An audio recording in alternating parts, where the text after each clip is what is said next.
আল্লাহ তুমি মাফ করো, কুকুরটাকে হয় সুস্থ করো, নয়তো নিয়ে যাও। একটা নিষ্পাপ কুকুর,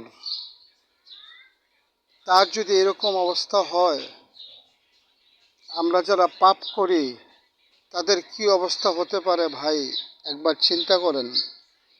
কুকুরটা হাঁটতে পারে না, আজকে 2 দিন ধরে এখানে পড়ে আছে, কোথায় থেকে যেন আসছে আল্লাহ জানে।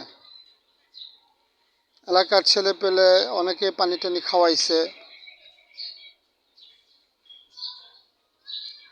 একটু ভাবুন যে আমাদের কি হতে পারে, আমরা কোথায় আছি।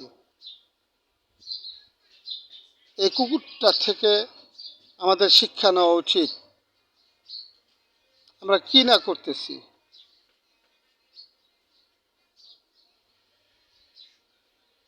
কত পাপ করতেছি, আমাদের একটু লজ্জা নাই। আস্তাগফিরুল্লাহ পড়ি, অর্থাৎ ক্ষমা চাই, আবার পাপ করি, আবার ক্ষমা চাই। এ হচ্ছে আমাদের মানুষের অভ্যাস, ক্ষমা চাইব আর পাপ করব। আমাদের কি অবস্থা হতে পারে। এই কুকুরের যখন এই অবস্থা, একটা নিষ্পাপ,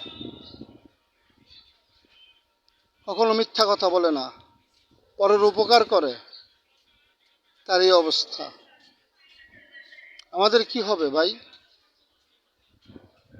আল্লাহ তুমি জানো, মনের ভিতরে ভয়, কি হবে আমাদের। কুকুরটা সুস্থ হোক, নয়তো পৃথিবী থেকে চলে যাক, এটাই আশা করেছি মহান আল্লাহর কাছে।